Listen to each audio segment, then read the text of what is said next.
ভিডিওটি junior homeopathic চিকিৎসক বন্ধুদের দেখানোর জন্য, শেখানোর জন্য এবং সাধারণ মানুষকে এই ভয়ঙ্কর রোগটি সম্বন্ধে অবহিত করার জন্য। রোগটির নাম হাইড্রোকেফেলাস। রোগটির নাম hydrocephalus. Hydro means water. Hydro means water, জল, পানি।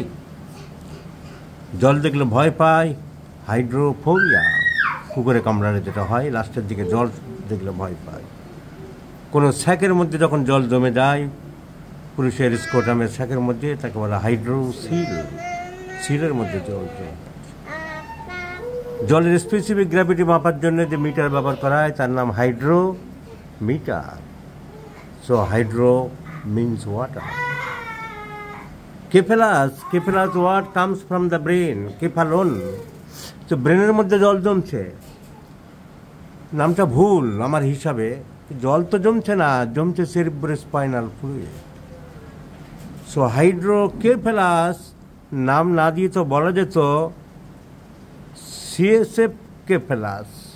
সিএসএফে ভরে যাচ্ছে।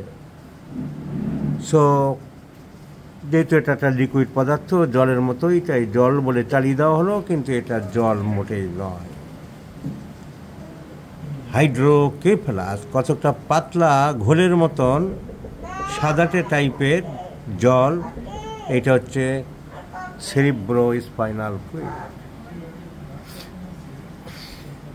বাচ্চাদেরই বেশি হয়, কনজেনিটাল বেশি থাকে, জন্মগতভাবে অনেকেরই গণ্ডগোলটা হয়। সেটা কি করে হয়, কেন হয়, আমি এবারে বোঝাবো।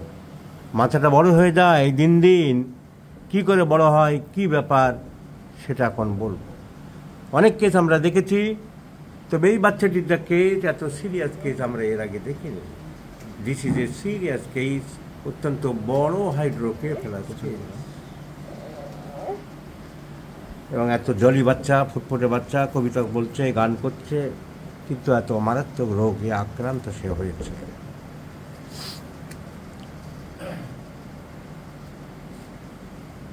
এখন ব্যাপারটা কি?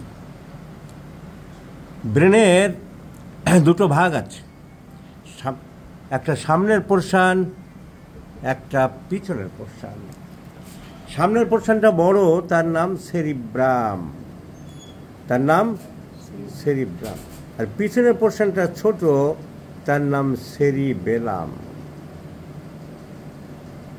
এটা একটা মহিলা যে ঝুঁটি বাঁধে লম্বা চুলের, তার মাথা দেখলে বোঝা যায় যে একরাশ চুল, সেটা সেরিব্রাম, আর যেটা খোঁপা করে সেটা হলো সেরিবেলাম। সেরিবেলাম নিচে। এখন এই সেরিব্রামের মধ্যে আবার দুটো পার্ট আছে, মাঝখান দিয়ে ভাগ আছে। তাহলে একটা লেফট সাইড, একটা রাইট সাইড।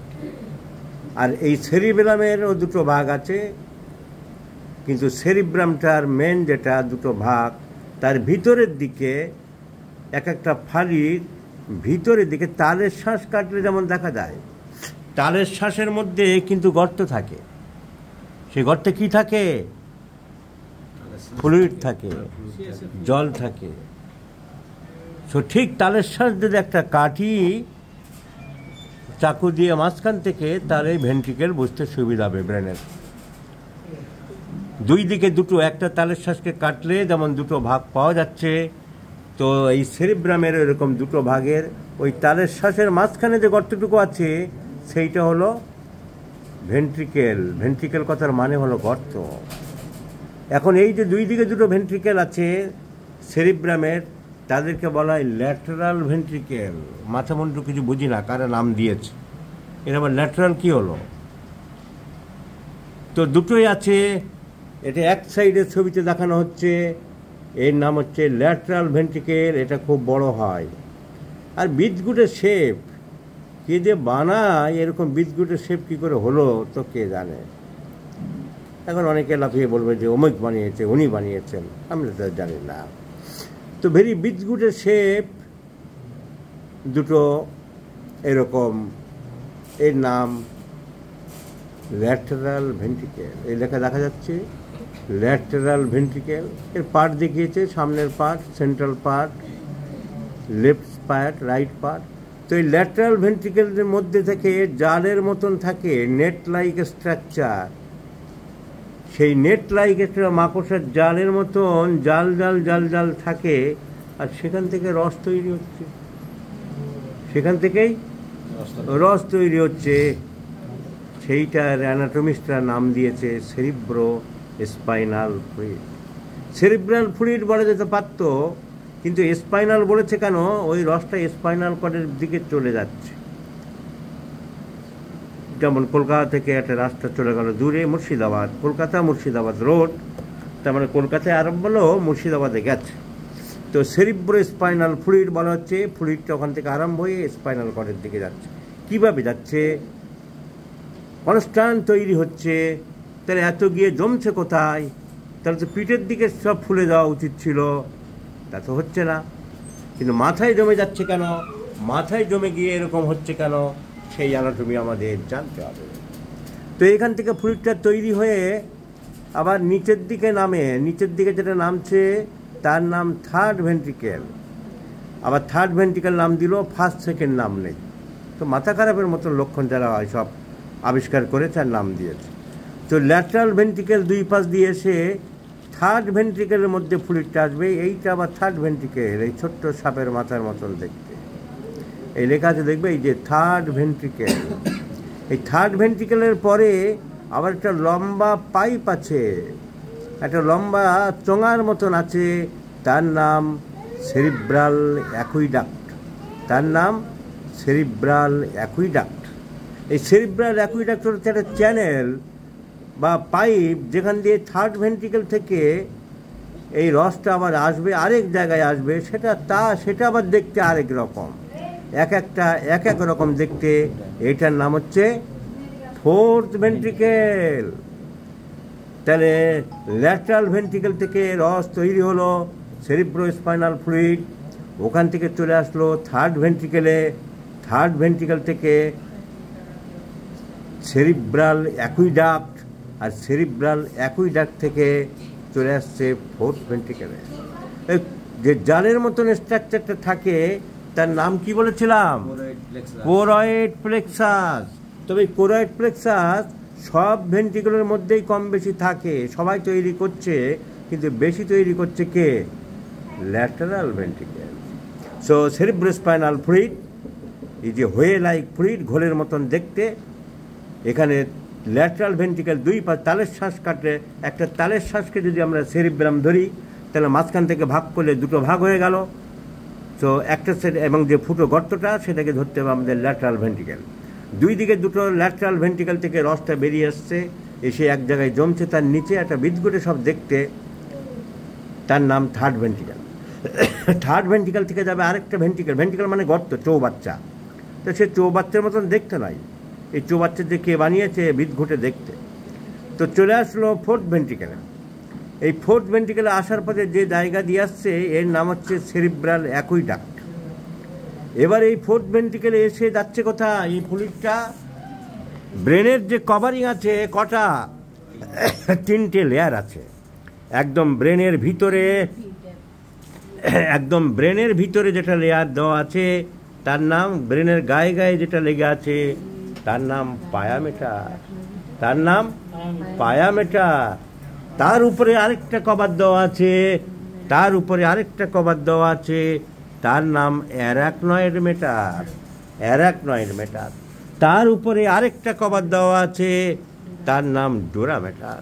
সো বাইরে থেকে ভিতরে গেলে প্রথমে ডুরামেটার পড়বে, তারপরে অ্যারাকনয়েড মেটার পড়বে, তারপরে পায়ামেটার পড়বে। এখন এই অ্যারাকনয়েড মেটারের আর ডুরামেটারের মধ্যে, মানে একেবারে বাইরেরটা আর তার মাঝখানেরটা, এদের মধ্যে একটা স্পেস আছে, গ্যাপ, আর কিন্তু তার ভিতরে আর নেই। কারণ পায়ামিটারটা আর অ্যারাকনয়েড মেটারটা, মানে লাস্টে ব্রেনের গায়েরটা আর অ্যারাকনয়েডটা গায়ে গায়ে চেপটে আছে, কিন্তু অ্যারাকনয়েড আর ডুরার মধ্যে গ্যাপ আছে। তাকে বলা হয় সাব অ্যারাকনয়েড স্পেস। তাকে কি বলা হয়? তুমি শুনছো না? তাহলে বলতে পারছো না কেন? বলো সাব অ্যারাকনয়েড স্পেস। ওই আবার গন্ডগোল করলে। Subarachnoid space. সাব মানে বিলো। তোমার বাচ্চারা আমি পড়াচ্ছি আর তুমি শুনছো না, কতটা দুঃখ পেলাম আমি। সাবঅ্যারাকনয়েড স্পেস, ওই সাবঅ্যারাকনয়েড স্পেস দিয়ে তাহলে এখান থেকে আরম্ভ হলো কোত্থেকে? Lateral ventricle. ল্যাটারাল ভেন্ট্রিকেলের মধ্যে জাল জাল জিনিস থাকে, তাকে বলা হয় কোরয়েড প্লেক্সাস। ওখানে তৈরি হচ্ছে সেরিব্রোস্পাইনাল ফ্লুইড। ওখান থেকে চলে আসছে থার্ড ভেন্ট্রিকেল ওর নিচে। থার্ড ভেন্ট্রিকেল থেকে একটা পাইপ আছে, তার নাম সেরিব্রাল অ্যাকুইডাক্ট। ওই পাইপ দিয়ে ফোর্থ ভেন্ট্রিকেল আসলো, আর ফোর্থ ভেন্ট্রিকেল থেকে এসে এবারে সাবঅ্যারাকনয়েড স্পেসে যাচ্ছে, যে যাওয়ার আগে জায়গাটার নাম হচ্ছে সেন্ট্রাল ক্যানেল। নো নো নো, তোমার ব্যাপারটাই বলছি। তো এবারে ওই সাবঅ্যারাকনয়েড দিয়ে তাহলে আসবে, একদম চলতে থাকবে স্পাইনাল কর্ড যতটা এসছে নাম্বার 1 ভার্টিব্রাল লেভেল পর্যন্ত। তাহলে এখান থেকে ফ্লুইড সমানে তৈরি হচ্ছে, এই ল্যাটারাল ভেন্ট্রিকেল থেকে। তারপরে আসছে থার্ড ভেন্ট্রিকেলে। এই ল্যাটারাল ভেন্ট্রিকেল, এই সবুজটা, এই বড়টা হচ্ছে ল্যাটারাল ভেন্ট্রিকেল, এই নিচে থার্ড ভেন্ট্রিকেল। এটা আরেকটা ছবি। এই থার্ড ভেন্ট্রিকেল থেকে ফোর্থ ভেন্ট্রিকেল আসছে। এই ছবিটা একটু ভালো বোঝার পক্ষে।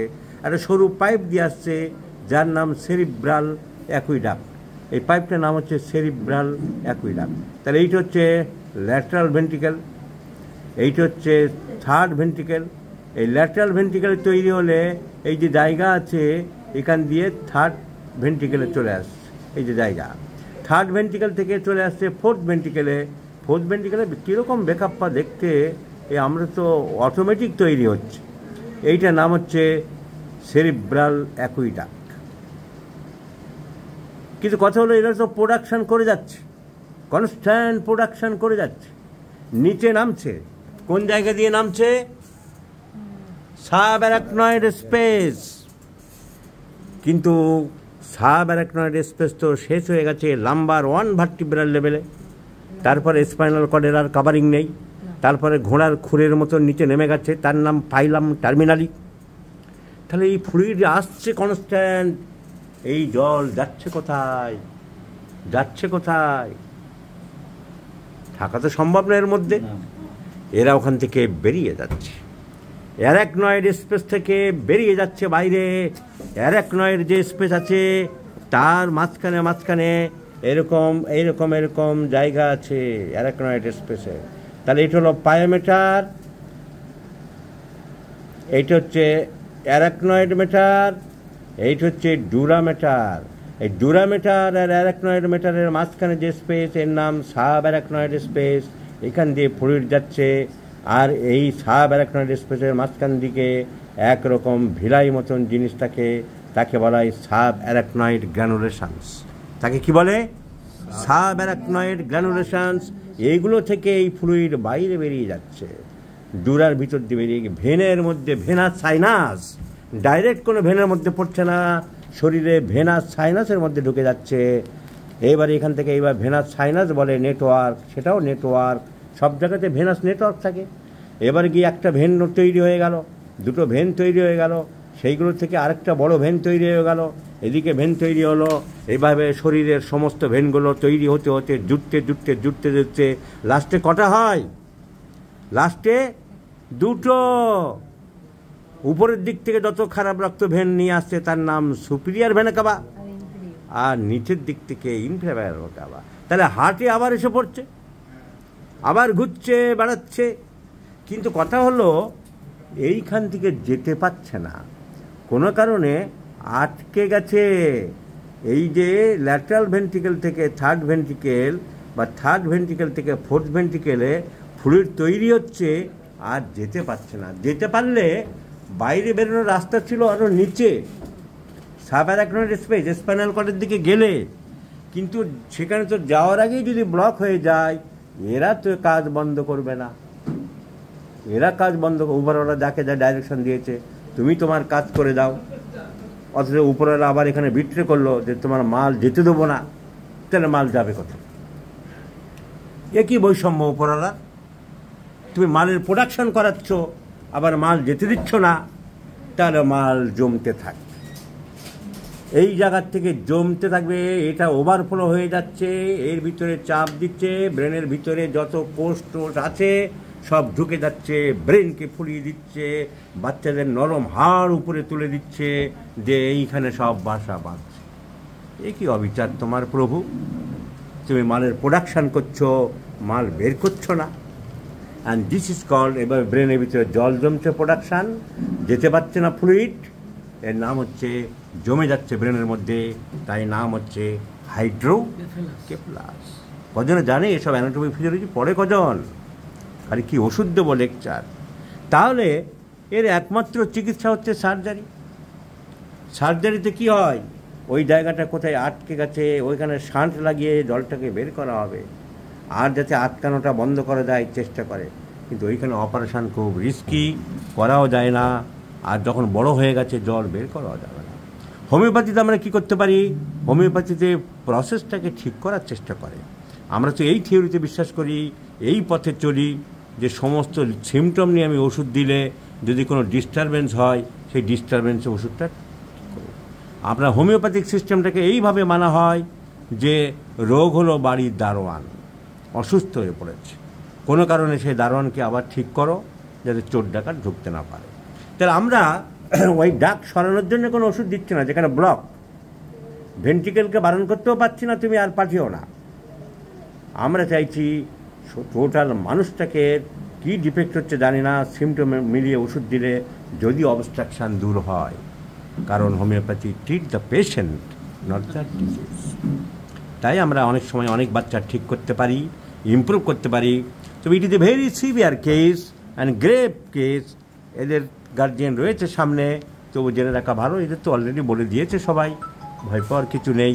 আমাদের দেখলে কষ্ট লাগে, এই ফুটফুটে বাচ্চা কবিতা বলছে, হাসছে, মায়ের গলা জড়িয়ে ধরছে, এর ভবিষ্যৎ কী আমরা বলতে পারছি না, কারণ এর তো ব্রেনে জল জমে ভর্তি হয়ে গেছে, চোখ ঢুকে যাচ্ছে, আর এখনও পর্যন্ত বাচ্চাটার তাহলে সিমটম কী দেখা দেবে? ব্রেন কাজ করতে পারবে না, বাচ্চা আস্তে আস্তে অন্ধ হয়ে যায়, লোক চিনতে পারে না, খেতে পারে না, কগনিটিভ ডেভেলপমেন্ট বন্ধ হয়ে যায়, হাসি, কথা বলা, চেনা, আইডেন্টিটি, ব্রেন কাজ করতে পারছে না। তো একটা কথায় ব্রেন কাজ করতে পারছে না, তাহলে তার যা যা সিমটম হবে তাই হবে, খেতে পারবে না, বমি হবে, নানান রকম সিমটম দেখা দেবে। সো এই বাচ্চার ক্ষেত্রে দেখলাম একটা এক্সেপশনাল জিনিস, যে এত এত ফ্লুইড জমেছে, কিন্তু বাচ্চার সব কিছু সেন্স ঠিক আছে, নর্মালিটি আছে। এটাই আমাদের একটা আনন্দের ব্যাপার। এখন চেষ্টা করে দেখা যাক, উপরে উপরওয়ালা, নিচে আমরা, আর মাঝখানে বাচ্চার ভাগ্য, কিছু ইমপ্রুভ যদি আমরা করতে পারি। তাহলে আমরা রোগটা সম্বন্ধে জানলাম। Hydrocephalus is the excessive accumulation of the cerebrospinal fluid within the brain. It is excessive due to blockage of the path of the root of the ventricles to subarachnoid space. Subarachnoid space-এর আগে আর ventricle থেকে আসার মাঝখানে block হয়ে গেছে, production হচ্ছে কিন্তু production আসতে পারছে না।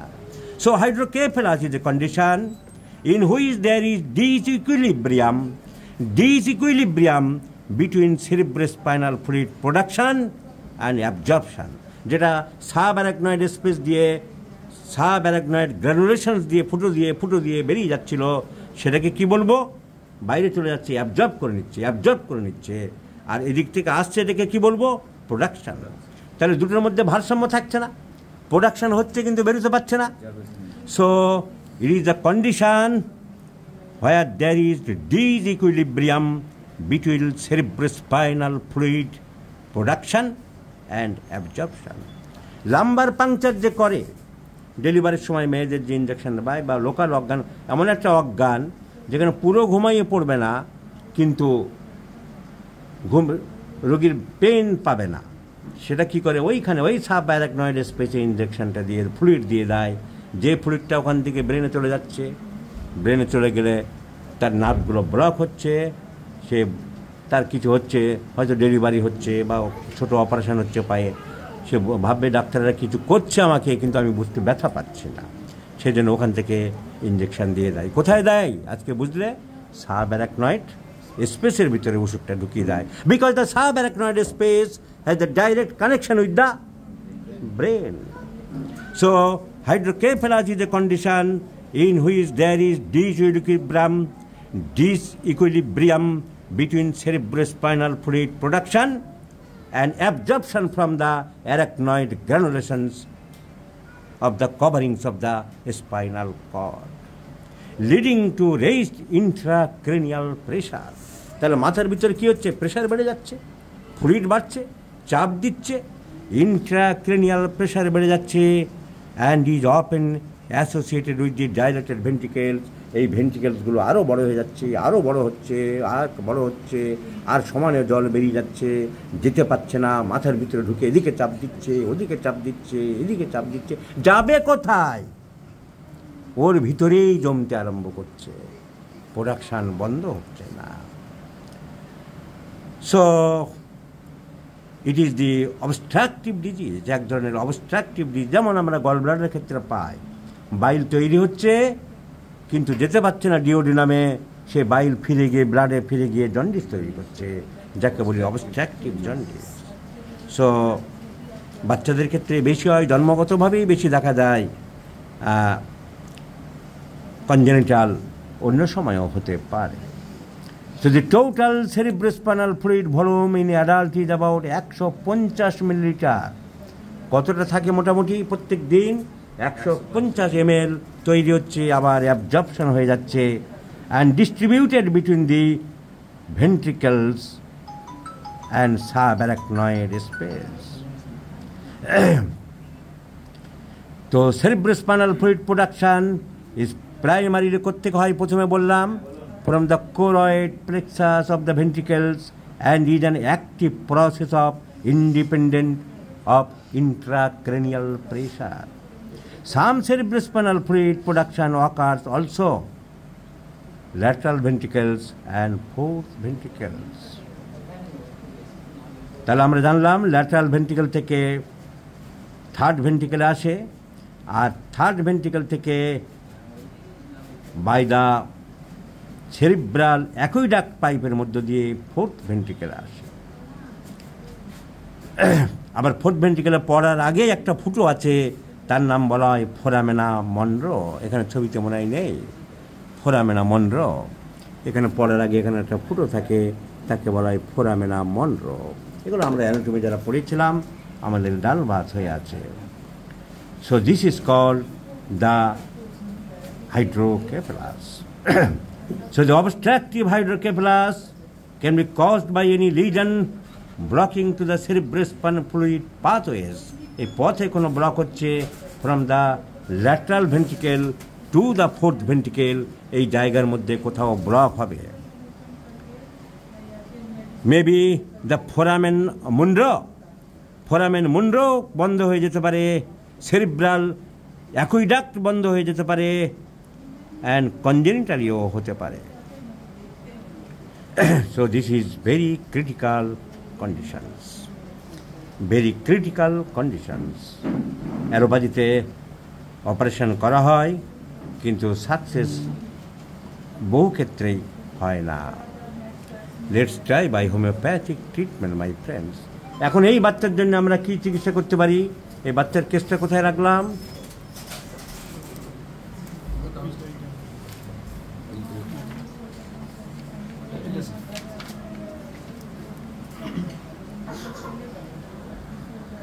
তার সিমটম আমরা একটা তো খালি চোখে দেখবো, মাথা বড় হয়ে যাচ্ছে, চোখ ঢুকে যাচ্ছে।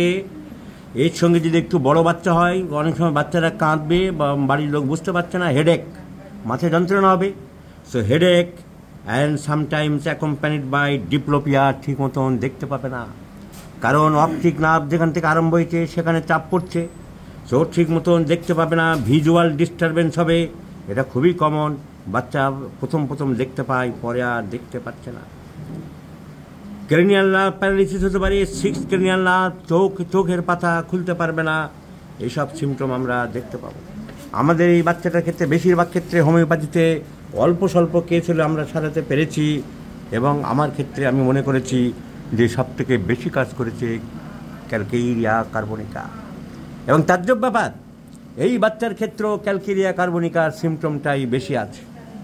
ক্যাচেস কোল্ড ভেরি ইজিলি, সর্দি কাশি বেশি লাগছে, শীত একটু বেশি বলেছে ওর মা, ডিম একটু বেশি ভালোবাসে, একটু কনস্টিপেশন আছে, so constipation, catches cold very easily, chilli patient, desire for মিষ্টি ভালোবাসে, ডিম ভালোবাসে, so calcarea carb is the choice of pencil. So let's prescribe calcarea carb and let's see the result my friends. কেমন থাকে বাচ্চাটা দেখা যাক, উপরওয়ালার কি ইচ্ছা। পরের বারের ফলো আপ কী হলো, 2 মাসের ওষুধ দিচ্ছি, জানাবো।